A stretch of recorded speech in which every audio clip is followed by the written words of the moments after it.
Hello everyone, আজকে একটু বেশি দেরি হয়ে গেল ব্লগসটা শ্যুট করতে। সকালবেলা থেকে তেমন একটা মুড হচ্ছিল না, রুম থেকেও তেমন একটা বেরোয়নি। এখন একদম পড়ন্ত বিকেল হয়ে গেছে, একটু বাইরে আসলাম। গতকালকে দুটা হেডফোন কিনেছিলাম, তার মধ্যে এটা একটা হেডফোনটা খুবই কম প্রাইজের মধ্যে পেয়েছিলাম, মাত্র 60 টাকা দাম ছিল, দারাজ থেকে নেওয়া। কিন্তু হেডফোনটার দামও যেরকম সে অনুযায়ী প্রোডাক্ট কোয়ালিটিও সেরকম, তেমন একটা বেস নাই, বাট কাজ চালিয়ে নেওয়ার মতো। আমার একটু হেডফোন বেশি নষ্ট হয়, এই কারণে আমি করি কি, একদম লোয়েস্ট প্রাইসে যে হেডফোনগুলো আছে এগুলো একবারে 5-6টা করে কিনে রেখে দিই। মোটামুটি একটাও যদি 1 মাস করে টিকে যায়, আর সেটা যদি প্রাইস আমার 60 টাকার মতো করে হয়, 60 টাকা 70 টাকা, তো মোটামুটি 6 মাসে আমার কত যাচ্ছে। তো আমি যদি একটু ব্র্যান্ডের হেডফোন কিনি, তো সেটা আমি 6 মাস বা 1 বছর সর্বোচ্চ ইউজ করতে পারবো। সেম প্রাইসে আমি কিন্তু প্রায় 10-20টার মতো হেডফোন ইউজ করতে পারবো, মোটামুটি 1 বছরের বেশি ইউজ করতে পারবো। আর এগুলো মোটামুটি টেকে, 1-2 মাসের বেশি তো ডেফিনেটলি টেকে। এস্টিমেটলি আমি আমার এক্সপিরিয়েন্স থেকে বলতেছি, আমি মোটামুটি এই হেডফোনগুলো 3-4 মাস পর্যন্ত ইউজ করেছি আসলে। মোটামুটি যায়, ভালোই যায়। কবুতরগুলা উড়ে বেড়াচ্ছে বেশ অনেকক্ষণ থেকে দেখতেছি, ওড়াউড়ি করতেছে।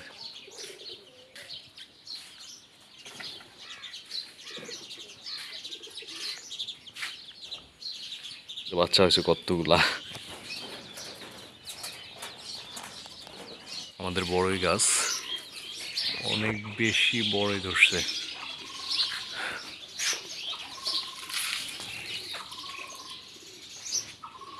ওই যে উপরে পেকে গেছে, একদম পেকে লাল হয়ে গেছে বড়ই।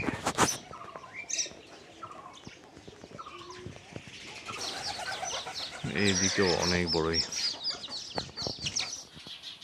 সব বাসার গাছের বড়ই ছাদের মধ্যে শুকাতে দেওয়া হয়েছে। এগুলো মনে হয় টাটকা পড়ছে আর কি, আর এগুলো একদম শুকায় গেছে। গাইস, একটা দারুণ জিনিস দেখাবো, সেটা হলো লাল মাটি। লাল রঙের মাটি আসলে সব জায়গায় তেমন একটা দেখতে পাওয়া যায় না, আর এই মাটিগুলো মোটামুটি অনেকটা শক্ত হয় আর খুব চিপকে থাকে। গাইস, এই লাল মাটিটাই মাটির বাড়িগুলো তৈরি করতে ব্যবহার করা হয়। একদম যদি কাছে থেকে দেখেন, অনেক বেশি লাল, তেমনটা বোঝা যাচ্ছে না, খুবই লাল। ক্যামেরায় তেমনটা আসে না। বাইক নিয়ে একটু বাইরে আসলাম,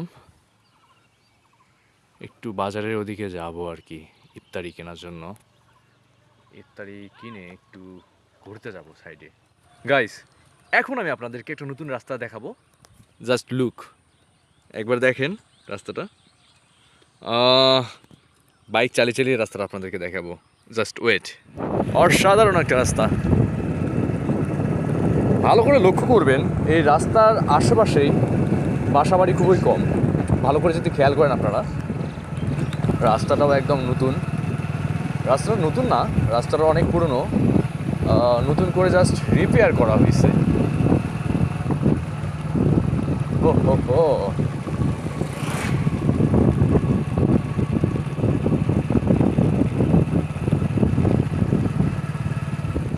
এই জায়গাটা একটা দেখার মতো জায়গা।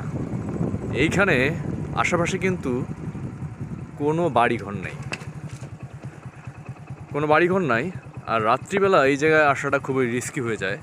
কিন্তু এই যে মোড়টার মধ্যে একটা দোকান হয়েছে, এই দোকানটা হওয়ার পর এখন মানুষ মোটামুটি রাত হলেও আসতে পারে। যেটা দেখতেছেন ওটা বাসা না, ওইটা একটা ফ্যাক্টরি। আশেপাশে আসলে তেমন কোনো বাসা নাই। আমরা আবারও চললাম, ফুলের গাছ ফুলগুলো একদম শুকায় গেছে, আর এদিকে ভুট্টা ক্ষেত।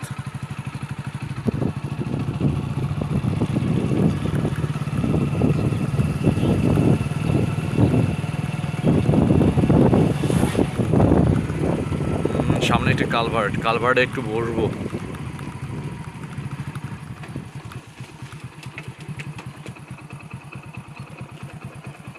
গিয়ার কি কমে গেছে? হ্যাঁ, নিউট্রাল হয়ে গেছে।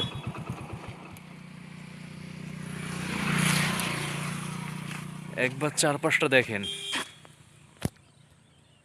সত্যি বলতেছি, রাত্রিবেলা এই রাস্তায় আগে আসা যাওয়া করাটা খুবই ডিফিকাল্ট ছিল। মানে এই জায়গাগুলোতে, এই রাস্তায় স্পেসিফিকভাবে যদি বলি, এই রাস্তাগুলোতে মানুষজন আসতে ভয় করতো। ছিনতাই টিনতাই অনেক বেশি হয়। আর এখন কি এই যে অবস্থা, মানুষ এখানে আড্ডা টাড্ডা দেয়, ভ্যান।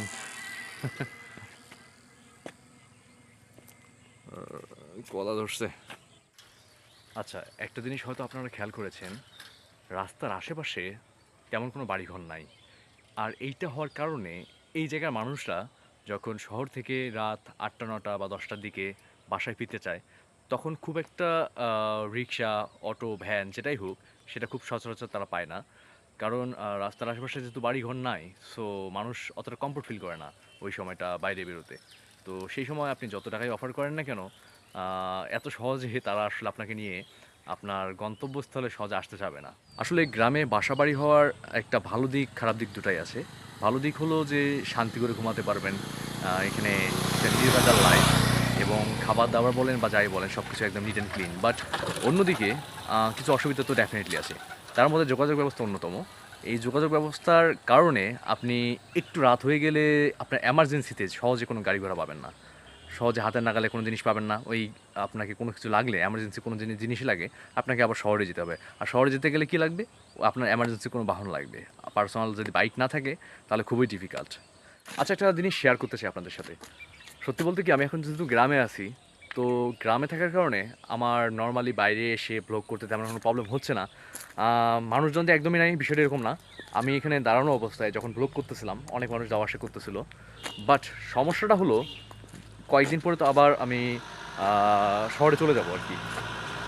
তো তারপর কি হবে এটাই চিন্তা করছি। শহরে যাওয়ার পর এই দেখেন গ্রামের রাস্তায়ও মোটামুটি একটা মিনি পিক আপ চলে গেল আর কি। ডেফিনেটলি কোনো না কোনো ফ্যাক্টরিতে যাবে, অথবা গোডাউন টোডাউনে। এখানে যেহেতু অনেক মোটামুটি গোডাউনও রয়েছে, ধান বা গম, ভুট্টা এগুলোর স্টক করে রাখে, তো সেখানে হয়তো যাবে। আচ্ছা, এনিওয়ে, যেটা বলতেছিলাম, তো আমি ভাবতেছি যে কয়েকদিন পর যখন শহরে যাব আবার, তখন একটু সমস্যা হয়ে যাবে। সেই সময়টা শহরে গিয়ে ভ্লগ যে কেমনে করবো এটা চিন্তা করতেছি। শহরে এত বেশি মানুষ, নর্মালি সেখানে গিয়ে পাবলিক প্লেসে কথা বলা তো খুবই ডিফিকাল্ট হয়ে যাবে। এখন বাজার যাব, বাজার যাওয়ার সময় হয়ে গেছে, অনেকক্ষণ রাস্তায় দাঁড়িয়ে কথা বললাম। একটু বাজারে গিয়ে ইফতারি কিছু কিনি, দেন বাসায় যাই। রমজানের ইফতারির কত আইটেম! জিলিপি, তারপর পেঁয়াজি, মরিচের পকোড়া না, বেগুনি, রসুনের চপ, ডিম, অনেক আইটেম। গাইস, মোটামুটি ইফতারি আইটেমগুলো নিয়ে আসলাম। এখন রাস্তায় আছি, একটু পরে বাসা ফিরবো। আর রাস্তায় আসার সময় হঠাৎ করে আমার কাজিনের একটা ক্ষেত চোখে পড়লো আর কি, টমেটো ফিল্ড। ও টমেটো লাগাইছে, মোটামুটি ভালোই টমেটো হয়েছে আর কি।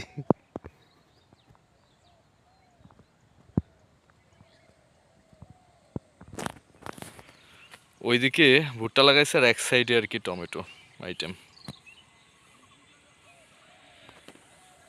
সূর্য ডুবে যাবে একটু পরে।